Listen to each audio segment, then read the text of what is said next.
Hey guys, so in today's video I really wanted to go through my foolproof oily skin makeup routine that literally lasts me at least 12 hours. So I would do this in the morning and then have it still looking nice for the night time. So I really wanted to show kind of some of my tips I'd use on me, and also I use it on some of my clients as well. I'm not going to do it as a full tutorial. I kind of mainly want to show you the tips and tricks for actually preventing looking oily, so I'm not going to do a full look. Probably skip the eyes and just go for the skin. So if you've got oily skin and you want to know how to keep your makeup looking fresh all day, then keep on watching. So to start, I've skipped my brows and my eyes and done these off camera. So with your brows, just make sure you're not using something that's too waxy, because that might make you look more greasy. Instead, maybe try a pomade and then a powder on top or something like that, just to keep it with a more matte look. And then for eyes, all I would say really is find a good primer. Make sure your eyes aren't greasy when you're putting the eyeshadow on, so just give them a wipe with a tissue and then just put your primer on and do your eyeshadow. And I would say avoid cream eyeshadows if you are really greasy, because they're just going to crease really easily. Unless maybe some of them might work if you put a powder over the top, but all I've done is use the P. Louise base, which is this one. I've just used this and then just normal eyeshadows on top. And then another tip for every day, if you feel like your eyeliner and eyeshadow prints, just make sure you're putting some form of powder or primer on the lids, and that will stop it from printing. But otherwise, there's not really too much to go through with eyes, so we'll start with the base. So one really important thing with oily skin is to make sure you're not skipping moisturiser. I have quite a few clients that come to me and say they're really oily, but when I look at their skin, it's actually quite like dehydrated. And if you're putting makeup on dehydrated skin, it's literally just going to bring out more oil because it needs that kind of moisture. I feel like it just eats up all the foundation and just leaves it looking dry and disgusting. So I'm going to be using the Nivea Q10 Power Anti-Wrinkle Pore Refining Day Cream. Just this one here. And just make sure you don't want it to be like super sticky, but you just want a nice soft base for the makeup to sit on. And use eye cream if you can as well, just a little bit goes a long way. Again, it'll just help it stop going cakey and creasy. So you want it to feel nice and soft when you feel the skin and look hydrated, but just not too shiny or sticky if you are oily. Okay, next up is primer, and this is so important because you want something that's literally going to be like a glue for your foundation.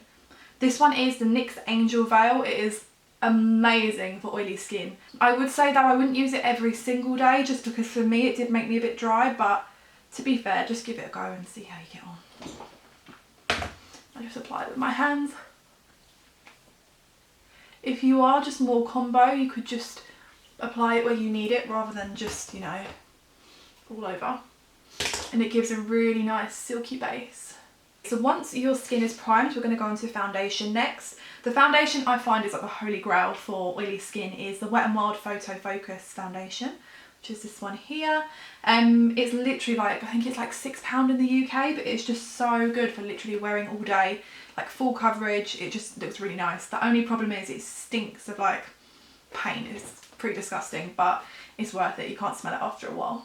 And for oily skin, I would recommend using a brush to apply the makeup, just because it's not going to have as much moisture as a beauty blender. Although I'm kind of combo, so I use it like both.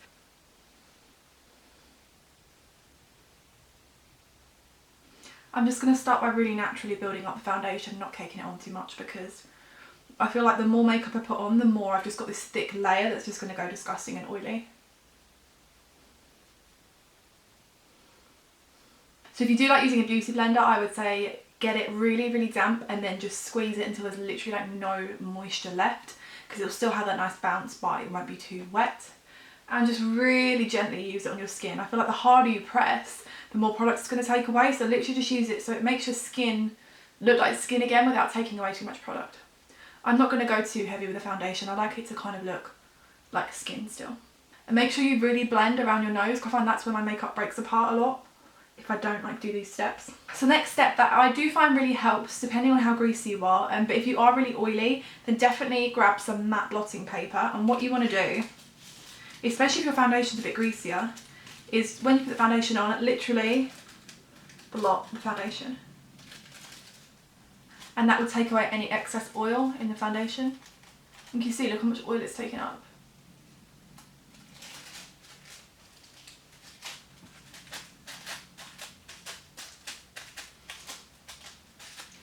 And because it's like specifically made for blotting, it won't ruin the foundation. It will just make sure All that extra grease and oil we don't want on there is gone. And look at all that oil that's taken off. So definitely try that and see if it makes a difference for your routine. So one last little blend. Now I would say if you are oily, you can cream contour, but you want to make sure that you're powdering it all over the top afterwards. So I do like to contour my face just to make sure I'm nice and chiseled. And I feel like they're cream and then the powder does make a difference. So to start with, I'm using the Fenty Beauty Matchstick. This one's in amber, so rather than being like a bronzy colour, it's more of like a grey tone, and I feel like this gives that nice like shadowy contoured look.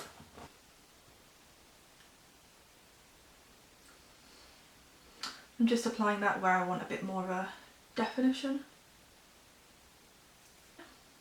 And obviously, this has to go. I'm going to use my brush to blend it in.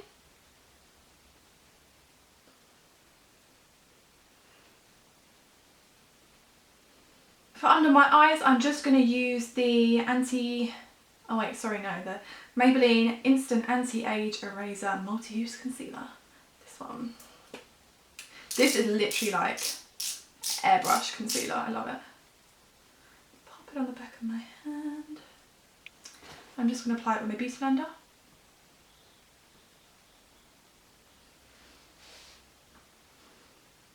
Oh, it just makes a world of difference. Okay, so now a really important step again with oily skin I find is baking. Baking, so just using a translucent powder, literally makes things stay on so much better. I've got the RCMA No Colour Powder just in the Laura Mercier pot, just prefer the pot. Is that in English? Just because I prefer the pot. Make sure there's no creases before you set. And then literally get loads of powder and bake.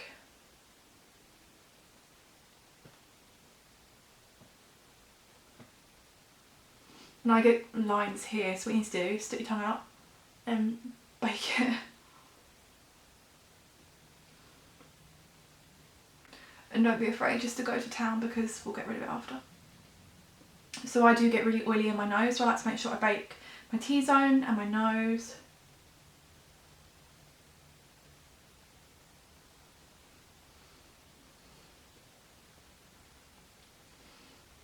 And then whilst that's baking, just get a nice fluffy brush and I'll use that powder just to set the rest of my face.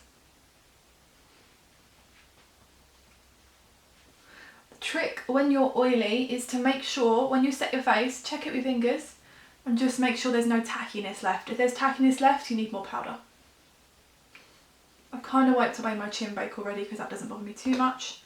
Leave the bake as long as you like really. I mean, I don't leave it too long because I don't feel like I need to, but if it's not working for you, leave it a bit longer so it can suck up more of the oil. I'm just going to use a little brush that I broke and I don't know where the handle is and I don't really care. I only use it literally just to sweep away the excess powder.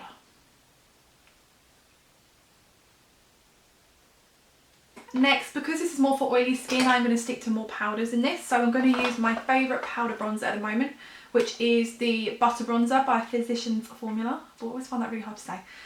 This one is the Deep Bronzer. First, I want to go down my neck. Maybe a mirror would help.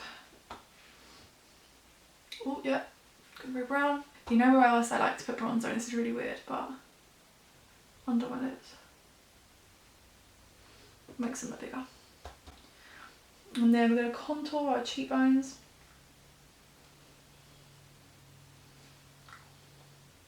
Obviously I'm doing more of a glam look, but you can use these same steps in everyday life.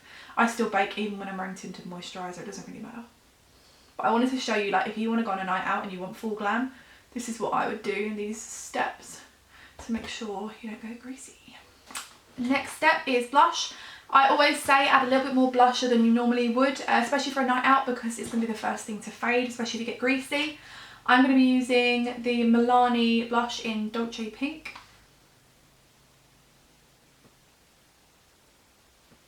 And then moving on to highlight. So the main tip with highlight is just to not put the highlighter where you feel like you get greasy. So for example, if I was to put highlighter like here, that would just make me look really greasy, or on my nose. So I'll show you where I like to put my highlight. So what I would always do is start with the highest point of your cheekbone and put your highlight there. And what that'll do is give it a nice lift. See? I'm using the Laura Geller Gilded Honey highlight. This is definitely my favourite highlighter ever. As you can see from the front, I don't look shiny, and then you get it from the side. So rather than putting it down here. Sometimes I put it, like if I smile, just on the apples here. But no further. And so if you get a greasy nose, just avoid your nose because you're going to get shiny on there anyway. But hopefully with these tips you won't. So what I like to do is a little bit on the tip of my nose, but like lower down because I like my nose to be elongated a bit. So literally right at the end. And maybe sometimes a tiny bit in the middle, but not a lot. And the other place I like a glow that I don't actually get too greasy is above my brow bone. And that just gives a nice lift to the eye. But avoid here at all costs. If you want to make this brighter, obviously use a brighter concealer. And the last place I love to highlight is above my lip. Just do that plump effect. And if you feel like your highlight's too much, just pat it with a beauty blender and it'll make it blend into your skin more. And then another thing I feel like I can never miss with my makeup, if I want it to stay for a long time, is setting sprays. I'm just going to be using the Morphe Continuous Setting Mist. Don't be afraid to get it nice and wet.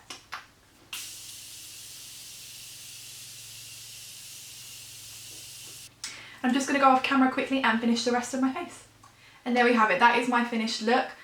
So usually for this I could literally do it in the morning and wear it on a night out afterwards. It really lasts for me. So let me know if you guys actually do try this, and if any of the tips work for you, then please do let me know in the comments. And I hope you enjoyed this video. If there's anything else you want to see, then let me know. But thanks for watching and I'll see you again soon. Bye!